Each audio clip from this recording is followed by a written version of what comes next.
শ্ৰদ্ধাঞ্জলি অনুষ্ঠান এটা আমি শিল্পীসকলে গুৱাহাটী শিল্পীৰ মাজে অৰ্গেনাইজ কৰিছিলোঁ। তো পুলিচ আহি ক'লে ইয়াতে 6 মাইল ব্ৰিজৰ তলত যিহেতু দুটা ৰাস্তা আপোনালোকে দেখিছে জাম হৈ গৈছে আৰু আমাৰ শিল্পীসকল যিহেতু আহিব, শিল্পীসকল অহাৰ লগে লগে আপোনাৰ হস্পিটেলো আছে, 6খনকৈ বুলি কয়, 6খনকৈ হস্পিটেল আছে আৰু পাৰ্কিঙৰ কাৰণে অসুবিধা হৈছে, ৰাস্তা জাম হৈ গৈছে। কিবা এটা অঘটন হ'লে কি হ'ব, সেইটো কাৰণে আমাক মানে ইয়াৰ পৰা আঁতৰি যাব কৈছে। আৰু এতিয়া আমি সেই পাঞ্জাবাৰীৰ ফালে যাম বুলি ভাবিছোঁ। মানে আমিও ৰিচেণ্ট মানে একচুৱেলি ঘৰত তেনেকৈ থাকিব পৰা নাই, ভাল লগা নাই আৰু যেনেকৈ জাষ্টিছৰ কথাটো হৈ পৰিছে। গতিকে আমি জাষ্টিছ বুলি নহয়, জাষ্টিছ বুলিতো সকলোৱে কৈ আছে, গোটেই অসমতে কৈ আছে, কিন্তু আমি মানে শিল্পীখিনি লগ লাগি জুবিন দাক মেমৰিৰ কাৰণে জাষ্ট শান্তিৰ কাৰণে গান গাব বিচাৰিছিলোঁ। অনুমতি লোৱা আছিল নেকি?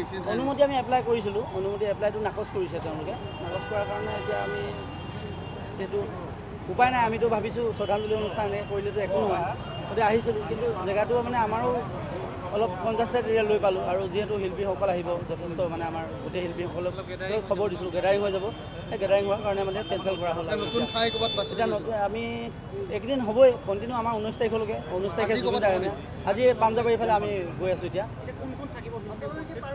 শিল্পী আমাৰ তৰালী বাইদেউ আহিব, খগেন দা আহিব, পাপৰি বা আহিব, পাপৰি বা তাৰপিছতে পঞ্জাবো আহিছে, মানে চবকে খবৰ দিছোঁ আৰু সৰু শিল্পী ডাঙৰ শিল্পী আমি ক'ব গোটেই শিল্পীখিনি আৰু যিখিনি আছে, কিছুমানেতো কাম কৰি আছে, বাকীখিনি গোটেইখিনি আহিব।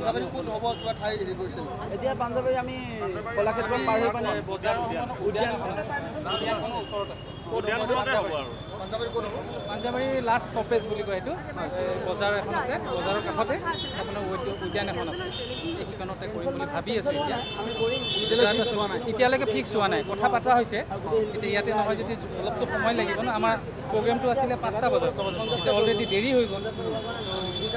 যাওঁ কেনেকুৱা কি হয়। আপুনি বিচৰা বাতৰি পাব কেৱল নিউজ 18 এপত। নিউজ 18 এপ ডাউনলোড কৰিবলৈ স্কেন কৰক এই QR কোড। গুগল প্লে ষ্টৰতো পাব এই নিউজ 18 এপ।